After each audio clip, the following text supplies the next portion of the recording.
Color to the deaf, music to the blind. I'm Melanie Fiona, and you're checking me out right here on page31.com.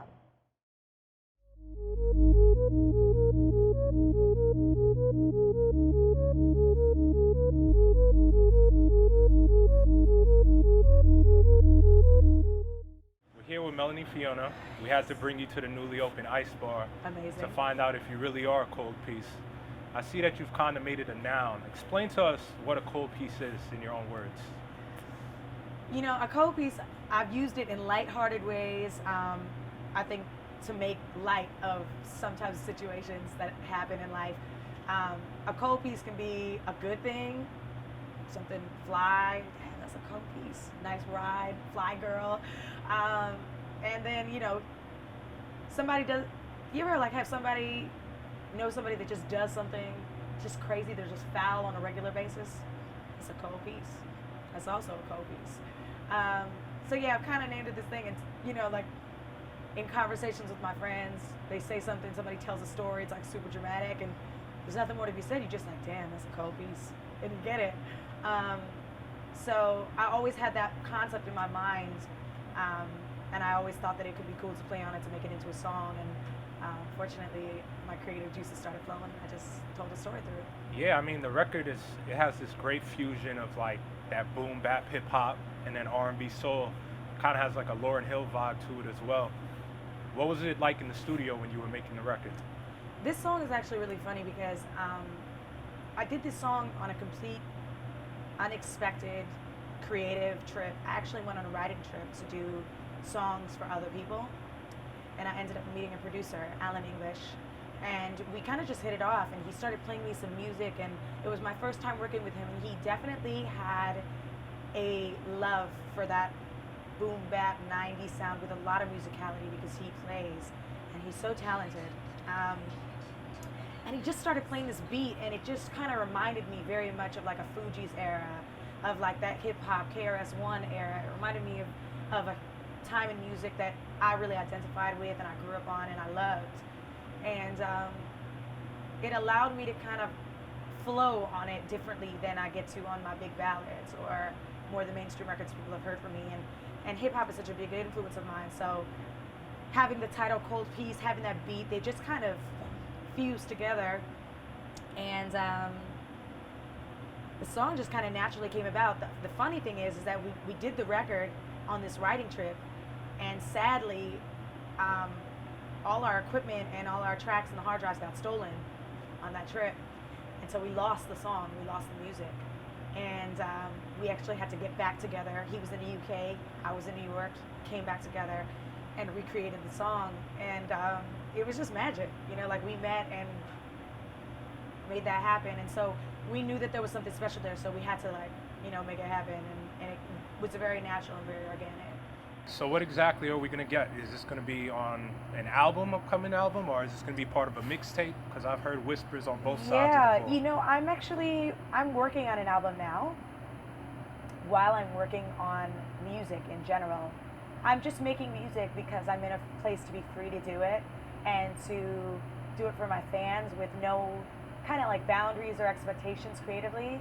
But Cold Piece was really just something I wanted to put out so the fans could like rock with it for summertime and, you know, not kind of feel a void for me while I'm working in between albums. So it's just about making music. It's about staying creative as an artist. And now that I've really embraced that, there are no rules. I mean, you're one of the few artists since 2010. You've been Grammy nominated every year. You know, in 2012, you finally took home 2 Grammys with Cee Lo. Hopefully Cold Piece will have a chance to do the same.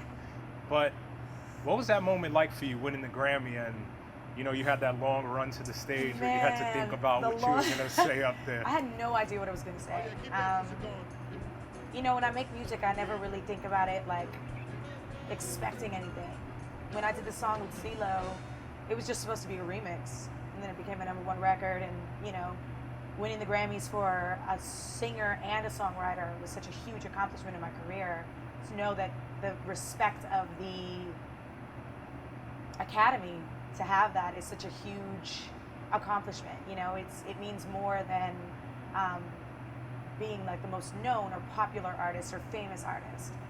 So I really just wanted to take in that moment of shock and celebration with my team and my family, and that's why they started playing the like, okay, you know, the music is over, and I'm like, wait, and I'm running up to the stage in my dress, and I really just wanted to be in the moment naturally, to think and remember and to be real with the people who helped me be there and get to that point, and just be appreciative of everything that I had to go through to get to that point. So Yeah, it was definitely dream come true.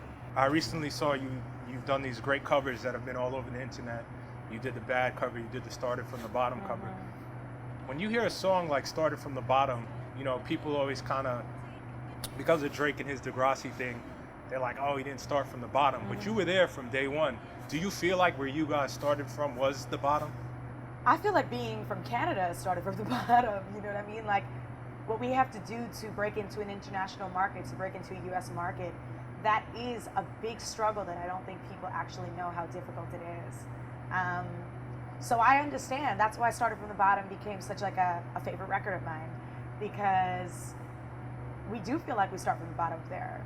We're fighting for our opportunity from day one. I mean, we're all as artists fighting for our opportunity, but coming from Canada, you walk into a building and people are like, oh, so you're Canadian? Okay, so what do you do? Oh, Canadians have singers? Oh, Canadians can rap? So we have to break out of this box already. So it is like starting from the bottom, and so you appreciate it a little bit more. What was it like for you to get in the booth with such a legendary artist as Raekwon and put together a track? How did it all come together?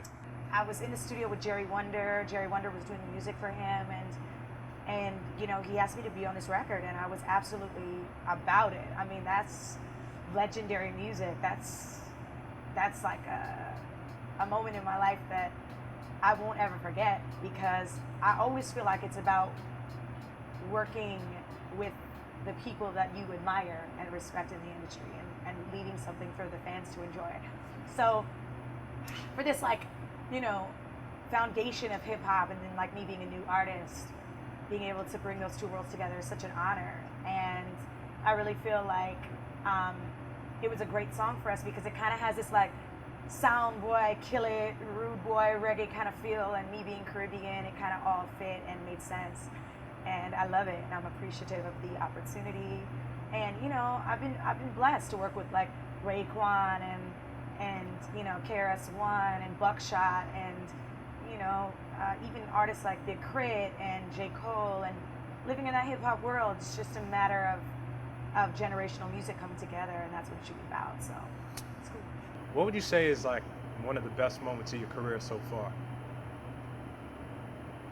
So many. The best moment of my career was meeting Lauryn Hill.